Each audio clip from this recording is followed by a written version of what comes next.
If you receive Old Age Security or the Guaranteed Income Supplement or CPP, I need you to stop scrolling and listen to me for the next few minutes. Because this month, Service Canada is putting more money into your account automatically. You don't have to apply for it. You don't have to call anyone. You don't have to fill out a single form. But, and this is the part almost nobody is telling you, there is one thing that can quietly cancel this increase before it even reaches you. And if that happens to you, you could lose not just this month's boost, but your entire guaranteed income supplement going back months. I'm going to walk you through exactly what's increasing, exactly how much more money is landing in your account, and exactly what you need to check today to make sure you actually keep it. Stick with me until the end, because point number 4 is the one most seniors don't find out about until it's too late, and it could be worth thousands of dollars to you over the next year. Let's get into it. What's actually happening? This August, here's the plain truth. Every 3 months, the federal government looks at the cost of living, how much more you're paying for groceries, for gas, for your hydro bill, and it adjusts old age security to match. This is called indexing. It happens automatically 4 times a year, and you never have to lift a finger for it. For the July to September 2026 quarter, that adjustment is 1.2%. It's the largest quarterly bump of the year so far. And the first payment carrying this new higher amount lands on Thursday, August 27th, 2026, the same day Service Canada deposits your regular monthly payment. Now let's talk real dollars, because that's what matters to you. Point number 1, your OAS pension just went up automatically. What is it? Old Age Security, or OAS, is the monthly pension almost every Canadian senior 65 and older receives, regardless of your work history. It's separate from CPP. You don't pay into it directly the way you do with the Canada Pension Plan. It comes from general government revenue, and it's adjusted every quarter to keep pace with inflation. What is it worth? As of the July to September 2026 quarter, if you're between 65 and 74, your maximum monthly OAS pension is now $751.97. If you're 75 or older, your maximum monthly OAS pension is now $827.17. That's not a one-time bonus. That's your new baseline monthly amount, and it stays there until the next quarterly review in October. If you're receiving less than the maximum, your amount still goes up by that same 1.2%, proportional to what you were already receiving. So even a partial pension moves up. How do they get it? You don't do anything. This is fully automatic. If you're already enrolled in OAS and have direct deposit set up through my Service Canada account, the new amount simply appears in your account on August 27th. If you still receive a paper check, Service Canada asks you to wait 5 to 10 business days after that date before contacting them, because Canada Post delivery times vary. One quick note, if you're turning 65 soon and haven't enrolled yet, Service Canada often enrolls you automatically and mails you a letter confirming it. But if it's been more than a month since your 64th birthday and you haven't heard anything, you may need to apply yourself through my Service Canada account or by mailing in a paper application. Don't assume you're covered. Check your mail and check your online account. Is this some kind of scam or gimmick? I know what some of you are thinking right now. I've seen videos like this before promising free government money, and it turns out to be nothing, or worse, some kind of scam. I completely understand that skepticism, and honestly, you should be skeptical. There are a lot of bad actors out there targeting seniors with fake benefit promises. Here's how you know this is different. This isn't a new program. It isn't something you have to sign up for on some outside website. It isn't something a stranger is going to call you about asking for your social insurance number. This is the consumer price index adjustment that's already written into the Old Age Security Act. It happens every single quarter, whether a politician announces it or not. The only reason I'm making this video is that most seniors don't realize the amount changed, and they don't check their new balance against the old one, so they never notice the increase. Or worse, they get a call from a scammer pretending to help them claim it and asking for banking details. Service Canada will never phone you out of the blue asking for your social insurance number or online banking password to release this payment. If anyone contacts you claiming they need that information to process your OAS increase, hang up. The real increase is already sitting in your My Service Canada account, visible for free anytime you want to check it. Point number 2, the Guaranteed Income Supplement reset, and why this is the part that can hurt you. What is it? The Guaranteed Income Supplement, or GIS, is the extra monthly payment on top of OAS for lower income seniors. Unlike OAS, GIS is income tested, which means how much you get depends on your income from the year before. Every July, Service Canada recalculates your GIS amount based on the tax return you filed for the previous year. This July to August period is what I call the annual reset. What is it worth? For many low-income seniors, GIS can be worth several $100s a month on top of OASC, and it's completely tax-free. It doesn't get added to your taxable income, and it doesn't push you into a higher tax bracket. But because it's recalculated every year using your latest tax return, your amount can go up, stay the same, or go down, depending on what your income looked like last year. How do they get it? Here's the critical part. To keep receiving GIS without interruption, you needed to file your 2025 tax return by April 30th, 2026. If you missed that deadline, or if your return still hasn't been processed, your GIS can be suspended starting this reset period, even if you qualify. This is not something that happens to you on purpose, and it's not a punishment. It's simply that Service Canada has no updated income information to calculate your amount, so the system pauses the payment until your return is filed and processed. If this happens to you, the fix is straightforward. File your return immediately, even if it's late, even if you owe nothing. Once the CRA processes it and sends that information to Service Canada, your GIS is typically reinstated, and in many cases you can receive retroactive payments going back, so you're not necessarily out that money forever, but you have to take the first step. Nobody is going to chase you down to remind you. If you're not sure whether your GIS has been affected, log into my Service Canada account and look at your latest payment history, or call Service Canada directly at 1-800-277-9914 and ask them to confirm your GIS status. Will checking my CPP or working part-time reduce my GIS? This is one of the most common questions I get, and it deserves a direct answer, because a lot of seniors avoid part-time work or worry about their CPP simply out of fear of losing GIS. Yes, other income does reduce GIS. That's the whole point of it being income tested. As a general rule, for every $24 of annual income you have from sources like CPP, a workplace pension, or investment income, your monthly GIS goes down by about $1. But and this matters, there is a specific exemption for employment income. The first $5,000 of employment or self-employment income each year is completely excluded from that calculation. And on the next $10,000 of employment income, only half counts against you. So if you're a senior earning up to $15,000 a year from a part-time job, only $5,000 of that actually affects your GIS math. That exemption exists specifically so working seniors aren't punished for staying active in the workforce. TFSA withdrawals, by the way, do not count as income at all for GIS purposes. That's one of the reasons financial advisors often tell retirees to draw from a TFSA before other accounts if preserving GIS is a priority for you. I'm not a financial advisor, and this isn't personalized advice, but it's worth asking your own advisor or accountant about your specific situation. Point number 3. The OAS clawback threshold. What high-income seniors need to watch. What is it? This one applies if your net income is on the higher side. It's officially called the OAS recovery tax, but almost everyone calls it the clawback. If your total net income goes above a certain threshold, the government starts recovering some of your OAS pension through your tax return. What is it worth? For 2026, that threshold is $95,323 in net income. Above that amount, you lose 15 cents of OAS for every dollar of income over the threshold. If your income is high enough, this can eventually claw back your entire OAS pension. How do they get it?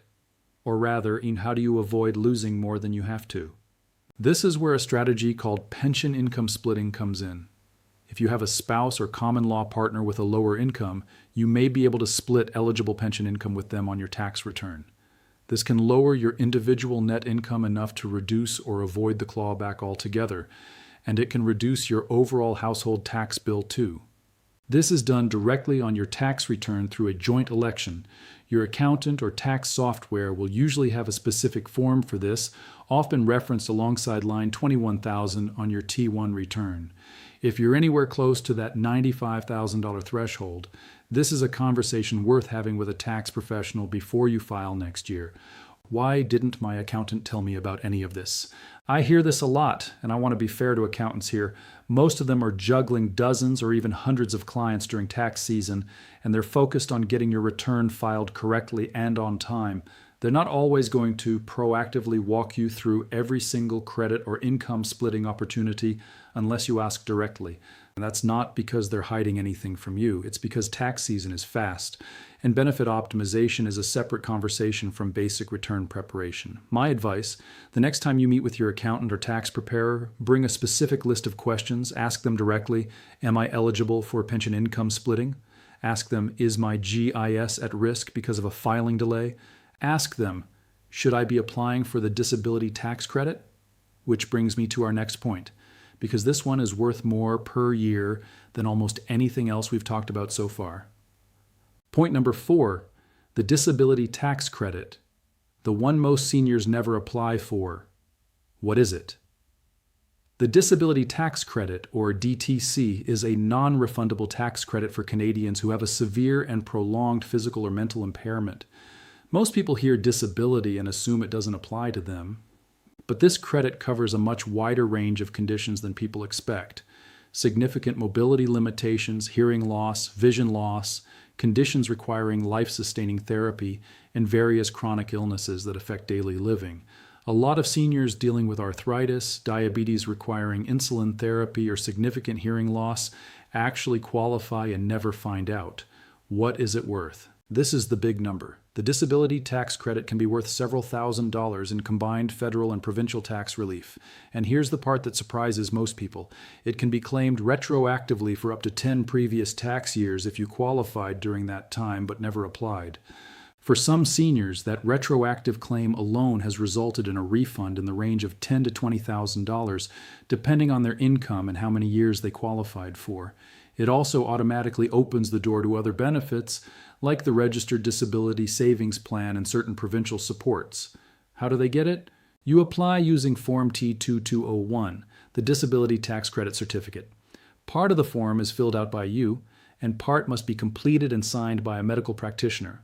This could be your family doctor, a nurse practitioner, or a specialist, depending on the condition. Once it's submitted to the CRA and approved, you claim the credit on your tax return. And if you believe you qualified in past years, you can ask the CRA to reassess those previous returns. This form is available directly on the Canada.ca website, and many doctors' offices already have a copy on hand because so many patients need it. Don't be shy about asking your doctor directly, "Can you help me fill out my disability tax credit application?" It costs you nothing to apply, and if the CRA denies it, you can appeal or reapply with more detailed medical information. Will any of this affect my GIS or OAS? Good question, and an important one, because seniors are rightly cautious about anything that touches their income for fear it will trigger a clawback elsewhere. The disability tax credit itself does not count as income. It's a tax credit, not a payment, so it has no effect on your GIS eligibility or your OAS clawback threshold. If anything, it works in your favor. It reduces the tax you owe on the income you already have without adding a single dollar to your net income calculation. There's no downside to applying if you genuinely believe you qualify. Point number 5, the medical expense tax credit, small receipts, real money. Back, what is it? Beyond the disability tax credit, there's a separate credit for medical expenses in general. Things like prescription medications, dental work, hearing aids, mobility devices, and even certain travel costs to see a specialist if you live far from one. This is claimed on line 33,099 of your tax return. And for many seniors, the receipts pile up over the year without them realizing how much they add up to. What is it worth?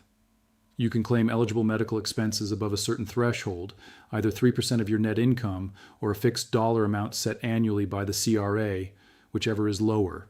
For a lot of seniors on a modest fixed income, that threshold is quite low, which means even a few $100s in prescription costs, dental visits, or a hearing aid purchase can translate into real money back at tax time. How do they get it? Keep every receipt throughout the year?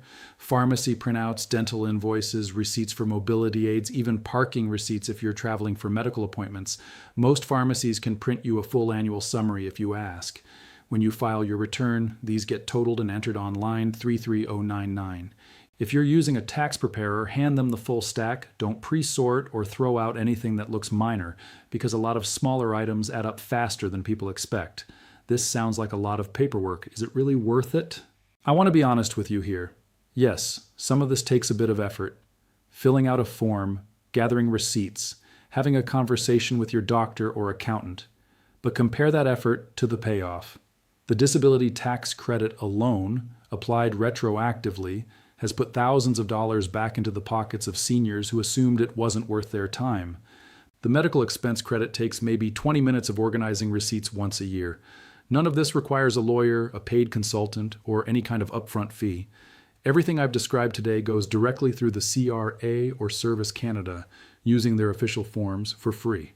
If someone contacts you offering to help you claim any of these benefits for an upfront fee or a cut of your refund, that is a major red flag. The forms are free, the applications are free.